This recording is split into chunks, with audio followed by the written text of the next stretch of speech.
Olá, chegou aqui na sua TV Cidade João Pessoa o momento de cuidar da saúde. Começa agora o programa Dr. Play e hoje vamos conversar sobre vida saudável com o nutrólogo Bruno Cosme, um dos primeiros especialistas aqui da cidade. O bate-papo é muito bom e a gente promete que vai te ajudar a ter mais qualidade de vida. Sabemos que o casamento, a alimentação saudável e atividade física é fundamental para que tenhamos o bem-estar. E o entrevistado de hoje fala disso e muito mais no bate-papo que começa a partir de agora. E a nutrologia, na verdade, é para todo mundo, né? Com certeza. Até para quem não quer ser um fisiculturista, enfim, qualquer pessoa comum pode e deve, na verdade. Com certeza, porque a alimentação influencia em tudo e em todas as fases da vida. Então, eu tenho pacientes desde gestantes, né, que vão fazer o acompanhamento durante a gestação, para que elas tenham uma gestação mais saudável, não tenham um ganho de peso fora do controle, tenham bons hábitos durante a gestação. Isso vai impactar diretamente na redução de riscos ali durante a gestação para a grávida e para a criança, até de riscos futuros. Uma gestação saudável reduz o risco dessa criança ter na vida adulta obesidade, diabetes, hipertensão arterial, câncer. Então, a gente vai desde o tratamento de gestantes, reposição de vitaminas quando ela está precisando, até o tratamento de crianças, porém eu particularmente não atendo crianças, mas existe essa área nutrologia pediátrica, né? Geralmente são pediatras que também se especializam em nutrologia pediátrica. A gente atende desde adolescentes que estão querendo ganhar peso, aqueles que são extremamente magros, sabe? Não consigo ganhar massa magra de jeito nenhum. A gente faz o tratamento para essas pessoas também terem um ganho de peso de forma saudável. A gente atende, o nosso foco maior são adultos, homens e mulheres que buscam melhora de qualidade de vida e emagrecimento. Então, tratamento de sobrepeso, obesidade. A gente atende adultos, a gente atende idosos. É muito importante o idoso manter a massa muscular ao longo do envelhecimento. As pessoas falam muito de osteopenia e osteoporose, né, que é a perda de osso. Mas muito pior do que isso é a sarcopenia, que é a perda de músculo. Isso traz muito mais consequência negativa para a saúde desse idoso. E o nutrólogo vai fazer toda a suplementação, toda a dieta, todo o cálculo da dieta, a suplementação, e a nutricionista vai lá e prescreve a dieta, e faz o cardápio. Ela vai conversar com o paciente, vai ver o que o paciente gosta de comer, vai tentar introduzir isso na cultura do paciente, no hábito que ele já tem, para que a dieta seja uma coisa factível, não seja aquela coisa totalmente fora da realidade do paciente, que ele sai de lá com a prescrição da dieta, dá uma semana, tenta comprar as coisas, não consegue, já desiste. E aí é importante o senhor falar sobre isso, porque não sei se é um problema comum, né, toda essa faixa etária aí, né? O senhor já falou que não atende criança, mas aí de adolescente, de jovens até uma idade mais idosa. Quais seriam esses principais desafios enfrentados por todo mundo que decide, né, ter uma alimentação saudável? Acho que parte do princípio daí, muita gente já está tendo ali a consciência de praticar uma atividade física, a gente vê isso cada vez mais. Graças a Deus, nossa cidade, ela ajuda, né, ela contribui para isso, porque você pode correr na praia, você pode fazer ciclismo, você pode fazer uma academia, você pode fazer um cross, de acordo com a habilidade e o gosto pessoal de cada um. A cidade tem ajudado, né, mas qual seria esse desafio principal, né, de começar uma alimentação saudável? É a mesma regra, via de regra ali para todo mundo que chega no seu consultório e tenta encarar aí um acompanhamento? Eu acho que o maior desafio é as pessoas realmente tentarem mudar o estilo de vida. A gente sabe que mudar hábito não é fácil. Você vem fazendo aquilo ali há meses, há anos, aquele padrão, e de repente chega alguém e fala, você tem que fazer diferente. Então, é muito difícil a gente mudar um hábito, principalmente, às vezes, um hábito que traz prazer, né? A alimentação, ela é e deve ser prazerosa. A comida, a gente está inserido num mundo em que a comida industrializada ela está em todo lugar, né? Então, até as pessoas perguntam, por que tem tanta gente ganhando peso?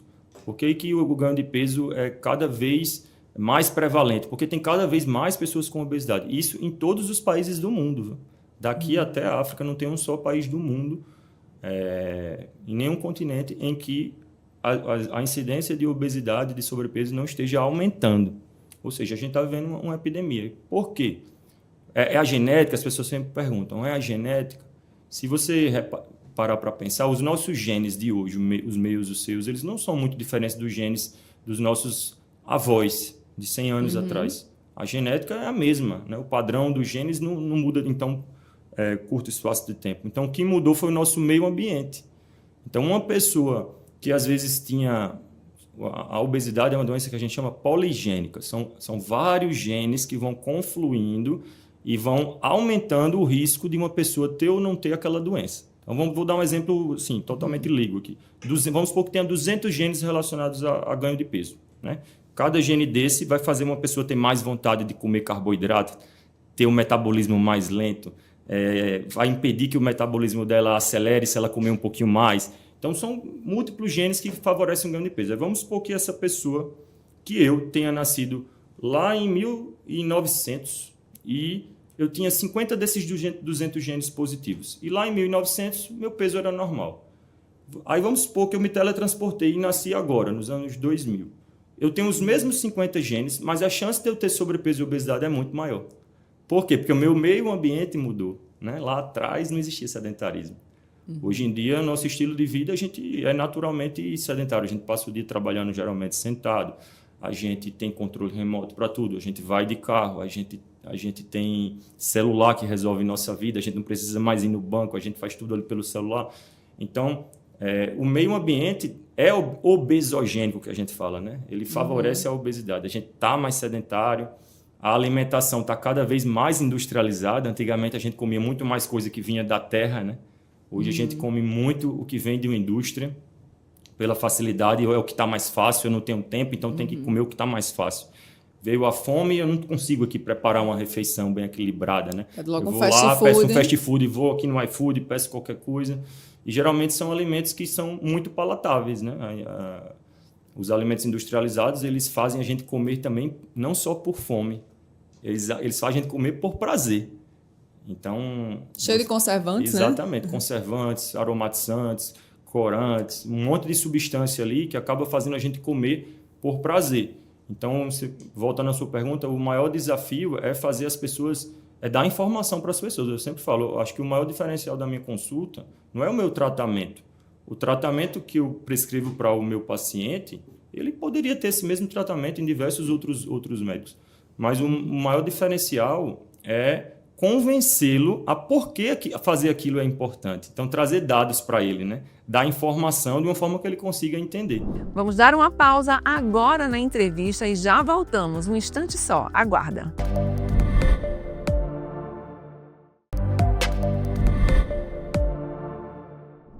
E a gente volta agora à entrevista com o nutrólogo Bruno Cosme sobre vida saudável. Acompanhe. Como o senhor já bem falou, inclusive está lá nas suas redes sociais, vários dados, né, que vocês trazem acho que foram 7 bilhões no mundo, né, de obesidade agora. Então, realmente, é uma doença crônica.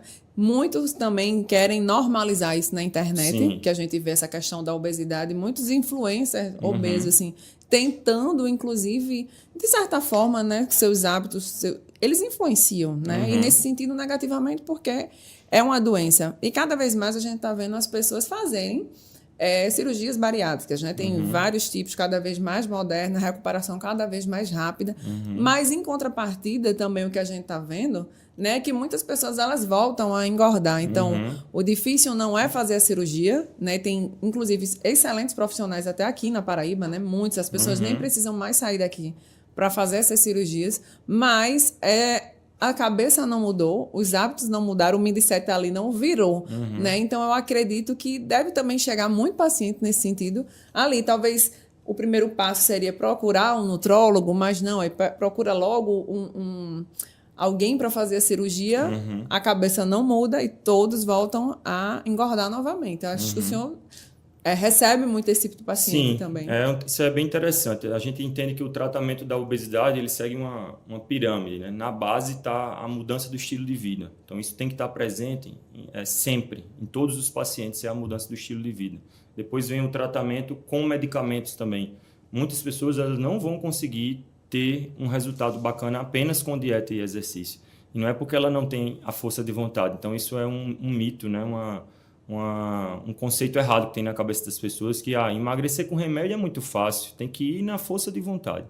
E quando a gente entende que a obesidade é uma doença e ela leva a um desajuste lá na parte do cérebro que regula o peso, que se chama hipotálamo, a parte do cérebro onde existe a regulação do peso de cada pessoa, se essa parte estiver funcionando bem, ela vai regular o peso da pessoa dentro de uma faixa normal. Se essa parte estiver inflamada, a gente sabe hoje que na obesidade o hipotálamo está inflamado, tem alterações estruturais ali, ou seja, na estrutura desse órgão. Então, ele vai começar a ajustar o peso de uma pessoa numa faixa que não é saudável, cada vez maior. E isso não se resolve depois que a pessoa emagrece. A gente sabe que por isso que se chama de doença crônica, né? Então, às vezes a pessoa tem que ter um medicamento para ajudar ela a controlar um dos sintomas da doença, que é a fome. E muitas vezes as pessoas ficam a vida toda achando que não tem força de vontade, quando na verdade nunca fizeram um tratamento completo com a dieta, com a mudança de estilo de vida e com o medicamento. O outro ponto é a bariátrica, né? Está no ápice aqui da pirâmide, que também é muito importante. Eu já tive pacientes, inclusive meus, que eu indiquei a bariátrica. Se eu vejo que o médico, quando ele está de frente com o paciente, ele quer fazer esse paciente ter mais saúde e mais qualidade de vida. Ele quer reduzir o risco desse paciente. Então, existem vários tratamentos ali que podem ser propostos. Eu já tive pacientes que, em tratamento comigo, ao longo ali de 2 anos, eles precisavam perder 40, 50 quilos e não estavam tendo resultados significativos, não conseguiam ter aderência ao tratamento. Então, realmente, as perdas eram insignificantes para o que a gente precisava, para eu dizer assim, agora você não está mais sob risco de ter um infarto causado pela obesidade. Eu já tive pacientes que eu indiquei a bariátrica, e que às vezes a bariátrica foi o pontapé inicial para ele mudar o estilo de vida. Mas o que a gente sabe é que em relação a essa recuperação do peso que você falou, ela pode acontecer em qualquer tipo de tratamento. Se for um tratamento só clínico, só dieta e exercício perdeu peso, se ela tem desajuste nesse órgão, para cada quilo de gordura que a pessoa perde, a fome pode aumentar até 100 calorias, tem artigos mostrando. Ixi. Então, imagine uma pessoa que na força de vontade foi lá e perdeu 20 quilos, sem medicamento, sem nada. Ela perdeu 20 quilos com dieta e com exercício. 20 vezes 100, 2.000 quilocalorias a mais ela pode estar querendo comer de fome pelo aumento do hormônio da fome, que é a grelina. Então, se o hipotálamo está desajustado, ele vai fazer querer que o peso volte para aquele peso lá inicial. Então, você vai emagrecendo e a fome vai aumentando. Então, às vezes, esses pacientes tinham que ter tido um medicamento para ajudar eles a se manterem no peso mais magro, entendeu?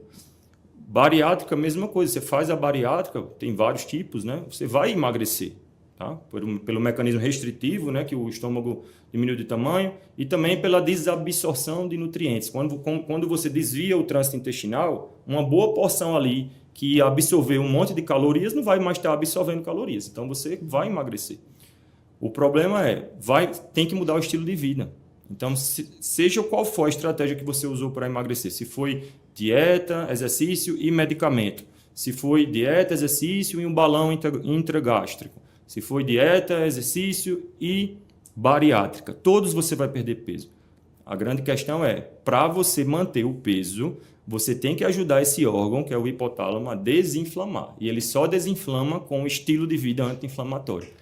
Então, no final das contas, só mantém um peso que perdeu, seja quem emagreceu com remédio ou com bariátrica, quem realmente decide mudar esse padrão mental que você falou, né? Que são os nossos hábitos. Quem decide realmente aderir ao exercício físico, não só fazer para emagrecer e depois abandona, quem dorme melhor, quem dorme bem, quem realmente tem uma dieta balanceada, comer tudo que a gente precisa para o nosso corpo funcionar bem. E dieta balanceada não é ficar sem comer, que é o que as pessoas imaginam, é fechar a boca e não comer nada. É dar para o corpo tudo que ele precisa para ele funcionar da forma adequada. Então, no final das contas, só mantém o peso que perdeu quem realmente muda o estilo de vida. E por isso a importância, né, de todo mundo que está nos assistindo, inclusive, é procurar um profissional realmente, né? Porque fazer uso de dietas que não são de acordo com o que você precisa é perigoso, né? Tomar medicamento que você também não sabe ali quais são as causas é perigoso. E pegando até esse gancho, né? Queria que o senhor falasse um pouquinho sobre o Ozempic. Muito se fala, né? Muito se vê na internet das pessoas utilizando de uma forma indiscriminada para um determinado fim, outras usam para outro, para emagrecimento, enfim. Então, queria que o senhor falasse um pouquinho sobre o Ozempic, que ainda é muito polêmico. Tá, então vamos lá. Vou tentar dar uma resumida aqui, trazer o que é mais importante. Então, a gente, no histórico do tratamento da obesidade, a gente está vivendo uma outra fase, que é a fase dessas canetinhas, né? Que são os análogos de hormônios intestinais que nós produzimos, a indústria farmacêutica conseguiu imitá-los, e isso tem um efeito de saciedade, de redução de fome. Então, antigamente, a maior parte dos medicamentos que eram aprovados para perder peso, todos agiam mais no sistema nervoso central, nos neurotransmissores, né? Fepramona, Mazindol, Femproporex, aqueles remédios que têm uma ação de noradrenérgica. Então, podia dar, às vezes, taquicardia, podia aumentar o risco de doenças cardiovasculares, podia dar insônia, boca seca. Então, esses eram os medicamentos que se tinha. Sibutramina também, que até hoje é aprovada. Mas nenhum desses medicamentos, nenhum estudo conseguiu mostrar que esses pacientes que emagreciam também reduziam o risco de doenças no coração, de doenças cardiovasculares. Hoje, a gente tem os medicamentos, os análogos dos hormônios intestinais. Então, o primeiro foi a liraglutida, que é o Saxenda, é um que tem aplicação diária, todo dia você tem que fazer a aplicaçãozinha. Depois surgiu o Ozempic, que é a semaglutida, que esse é uma aplicação semanal. E hoje já tem medicamentos mais avançados nessas classes, que dão mais resultado de emagrecimento. Um que acabou de ser aprovado no Brasil, que é o Mounjaro. E o mais potente de todos, que é esse que está dando resultado semelhante às cirurgias bariátricas, que é a Retratutida, que esse só tem nos Estados Unidos, nem chegou no Brasil ainda, tá? Nem foi aprovado, na verdade, para uso lá nos Estados Unidos. Está em estudo fase 3, tá? Então, esses medicamentos, essas canetinhas, por que elas revolucionaram o tratamento da obesidade? Porque foram os remédios que dão mais resultado, que levam mais emagrecimento, com menos efeitos colaterais em relação aos que eram aprovados antigamente e que os artigos já estão mostrando também que não só eles emagrecem, como eles também reduzem o risco de doenças no coração, infarto, AVC. Então, eles realmente revolucionaram o tratamento da obesidade. Mas a gente sabe que o ser humano é sempre assim, ele inventa uma coisa boa, mas muitas vezes essa coisa boa é usada para o mal, digamos assim. Então, o Ozempic é um medicamento fantástico, mas infelizmente vende sem receita médica. Não me pergunte por quê. Qualquer pessoa que chega na farmácia consegue comprar o Ozempic sem receita médica. E aí que se torna o problema. Então, é que nem você pegar uma Ferrari, que é um carro sensacional, e pedir para uma pessoa que não tem nem carteira para dirigir, que dirigiu 2 vezes na vida. Aí ela vai, dirige a Ferrari bate, aí todo mundo... Ferrari tá tudo batendo as Ferraris, ó. Tá tudo batendo. Ferrari é um carro péssimo. Quando, na verdade, o carro é sensacional, mas a forma que ele está sendo usado que não é bacana. É a mesma coisa no Ozempic. Tem muitas pessoas usando sem orientação médica, é aí que mora o risco. Usam doses desnecessárias, fazem a progressão da dose de forma inadequada, acabam indo parar no hospital porque estão muito enjoadas, porque usaram uma dose muito alta, ficaram, às vezes, a semana toda sem comer quase nada, e aí que mora o perigo. Não fizeram nenhum exame para ver se não tem nenhuma contraindicação para o uso do medicamento, não fazem uso com acompanhamento. E aí já condenam o medicamento, Aí né? condenam o medicamento. Então, é um medicamento sensacional, mas primeiro tem que ver se precisa. Tem muitas pessoas usando que não precisam. Tem paciente, às vezes, que chega para mim que não está emagrecendo, não é porque está comendo muito, não. É porque não está comendo. A pessoa está se matando de fazer exercício e está comendo muito pouco. Então, o metabolismo dela não funciona, que ela não está dando para o corpo dela todas as vitaminas que ele precisa. Então, ela já chega, vou usar o Ozempic, né? Eu falo, não, você não vai usar o Ozempic. Você já não está nem comendo o que eu quero que você coma. Para que você vai usar um medicamento para diminuir sua fome? Então, você não precisa tomar o medicamento. Já tem pessoas que têm que tomar o medicamento por um tempo e depois a gente consegue desmamar. E tem pessoas que a gente não consegue desmamar, que tem uma tendência muito forte, muito genética. Desde criancinha a pessoa tem problema com peso. Então, tem pacientes que eu falo, você tem que entender que esse medicamento, para você, é de uso crônico. Você tem que usar, você vai ajudar a emagrecer. Mas depois que você emagrecer, se você parar, você vai recuperar o peso e não é culpa sua. A entrevista completa tem cerca de 1 hora e está no canal do YouTube da Dr. Play. Vale a pena conferir. Até o próximo Dr. Play aqui na sua TV Cidade João Pessoa. Até lá!